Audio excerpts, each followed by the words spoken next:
Un autre point, c'est la présence de l'Église.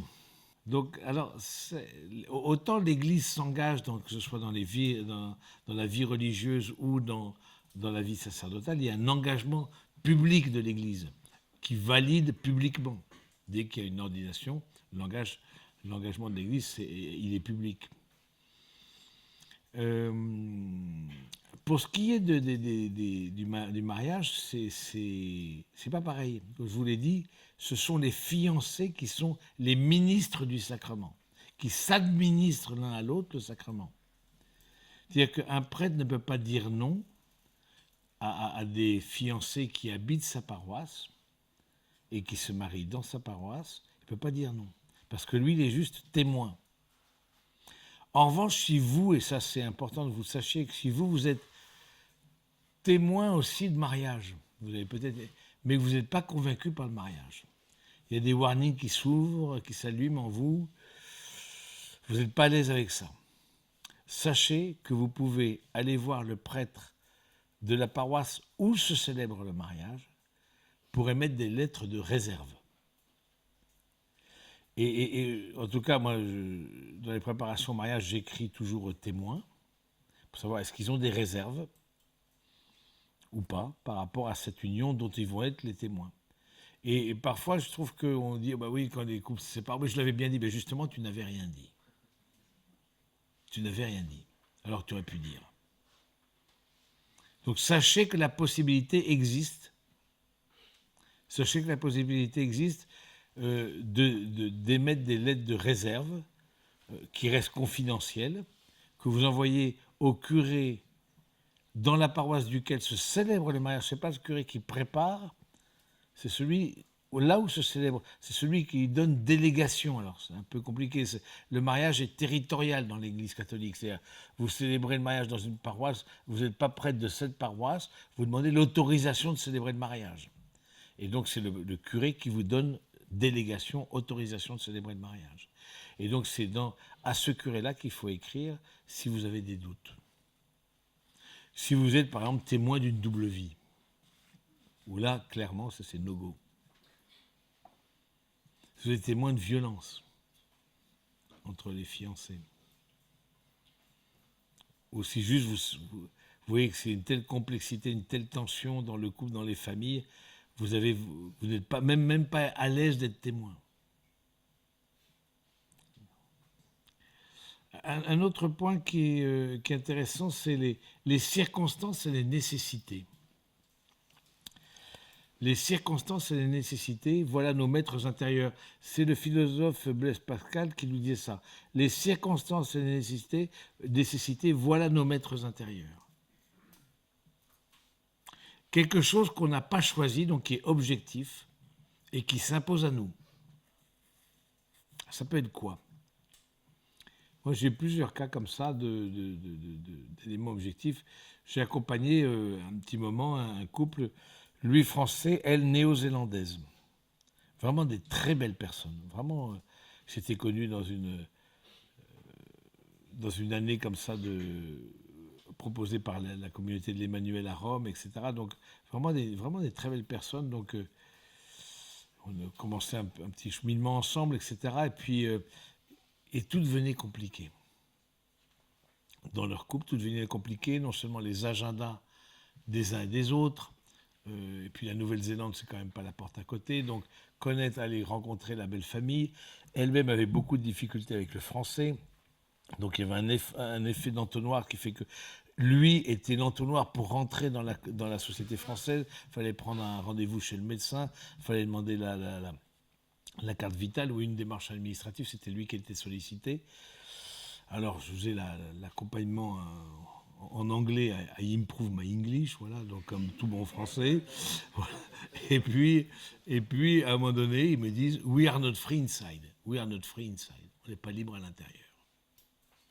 Des très belles personnes, vraiment. Ils auraient été les deux Français, les deux Néo-Zélandais, ils seraient aujourd'hui mariés et femmes. C'est évident. Mais les circonstances et les nécessités ont fait que cette différence, cet éloignement géographique, ces agents différents, cette difficulté de s'insérer dans la communauté française, voilà, donc tout ça a fait que ils n'ont pas donné suite à leur couple. Qu'est-ce qui peut s'imposer à vous qui n'est pas de votre fait? Ça peut être des questions de santé. Les questions de santé, voilà, dans le cours de votre discernement, vous découvrez que l'un a une maladie, mais large, moins handicapante, ou qui touche la fécondité, etc. Bah, évidemment, ça repose la question du discernement. Des questions professionnelles. J'accompagne comme ça en ce moment un couple où lui est agriculteur et elle, plutôt originaire de Bordeaux, etc., et agriculteur en Picardie, qui est très ensoleillé comme nous le savons. Et donc, mais elle dit, bon, bah, c'est pas ma région d'origine, etc. Et puis quand tu es agriculteur, c'est difficile d'envisager l'expatriation, quoi. Donc voilà, donc on voit bien que c'est compliqué pour les deux, et je me dis, voilà, ça c'est les circonstances et les nécessités. Bon, il faut dire un vrai oui là-dessus, aux choses qui s'imposent à vous et que vous n'avez pas choisi, ou un non. Elle me dit, oui, mais moi, je suis de la région de Bordeaux, je veux aller aussi que tu honores ma famille, etc. Je veux qu'on aille à Bordeaux, etc. Bon. Voilà, en tout cas, on sent que c'est un autre couple, lui agriculteur, et elle petite fille d'agriculteur. Donc, elle a grandi dans ce milieu-là, c'est beaucoup plus intuitif, elle sait ce que c'est plus facile.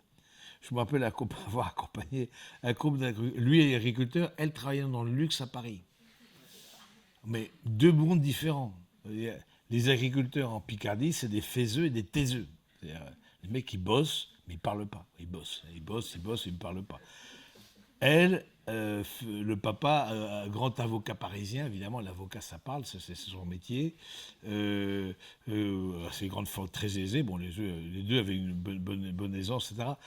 Mais je dis, voilà, comment vous gérez ça? Et c'est marrant de voir comment ils ont géré ça. Et aujourd'hui, ils sont père et mère de famille. Et voilà, donc, mais elle, ce qui l'a gêné, c'est que dans le monde de l'agriculture, en tout cas, une des formes, des plusieurs formes d'organisation, c'est qu'il était associé avec d'autres frères et cousins, et ce qui fait qu'il y avait des comptes courants, la question de l'argent. C'est-à-dire qu'on met en compte courant les bénéfices de l'exploitation. Et du coup, c'était la maman qui tenait la comptabilité. Et comment ma belle-mère, elle va être au courant de ce que mon mari gagne, c'est quoi cette histoire-là, etc. Oui, parce que lui, ça le posait, tu me mets tous les X temps, il demandait 10 000, 20 000 euros, ce qui était sur son compte courant pour vivre. Voilà, je trouve ça intéressant de voir ces manières de voir, comment est-ce que ça s'est monnayé dans leur propre couple et ils ont cheminé progressivement.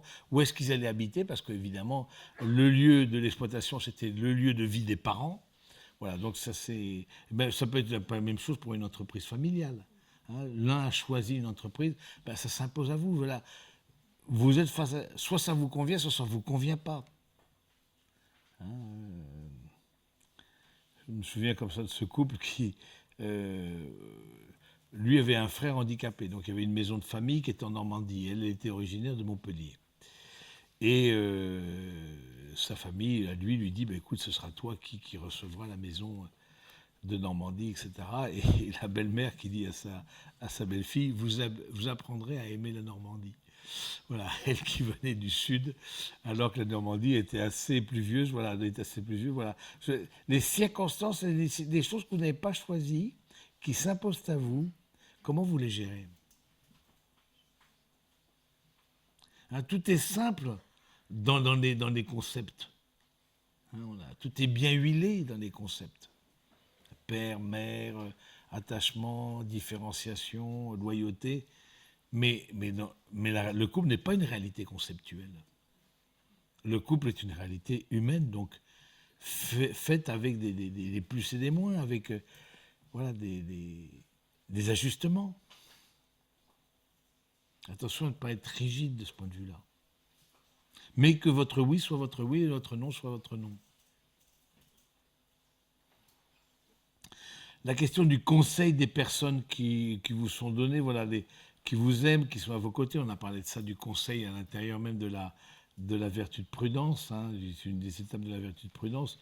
Demander au conseil à l'autre, sans vivre, voilà, consulter éventuellement.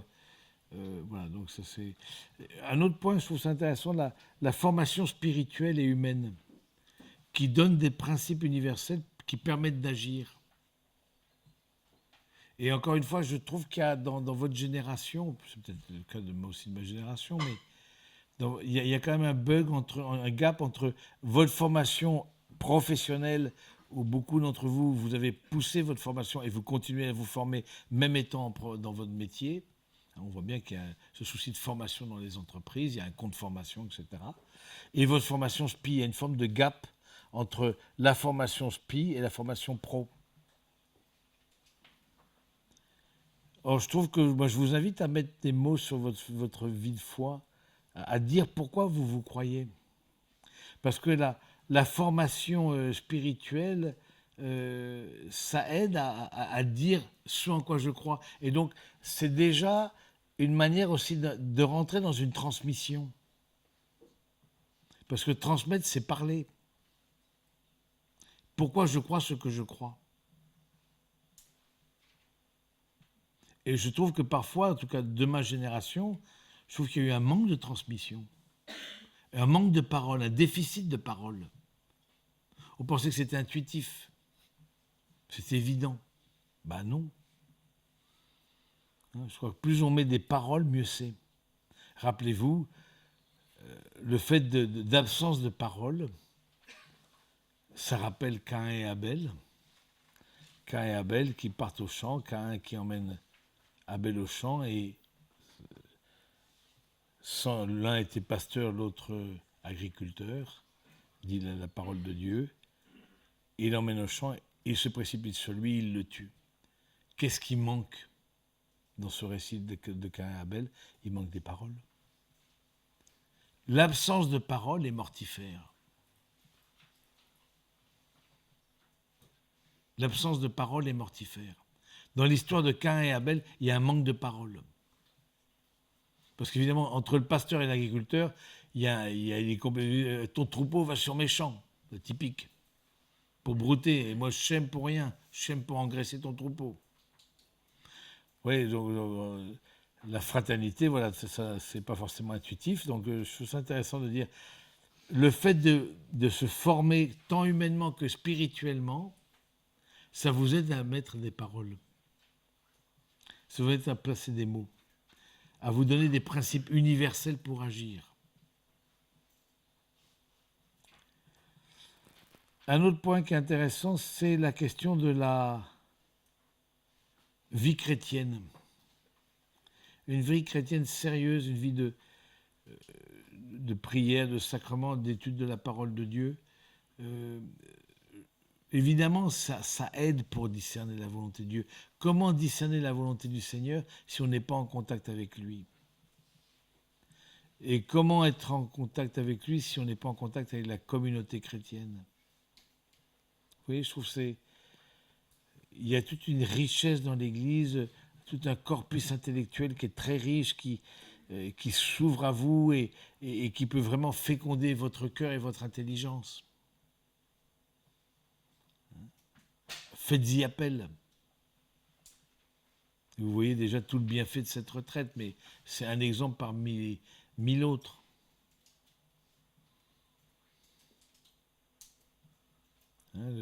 La grâce dans l'Église, c'est que ça met au large ton cœur. Ça met au large ton intelligence. Il y a de la place pour tous. Toutes les formes de pensée, les formes de réflexion.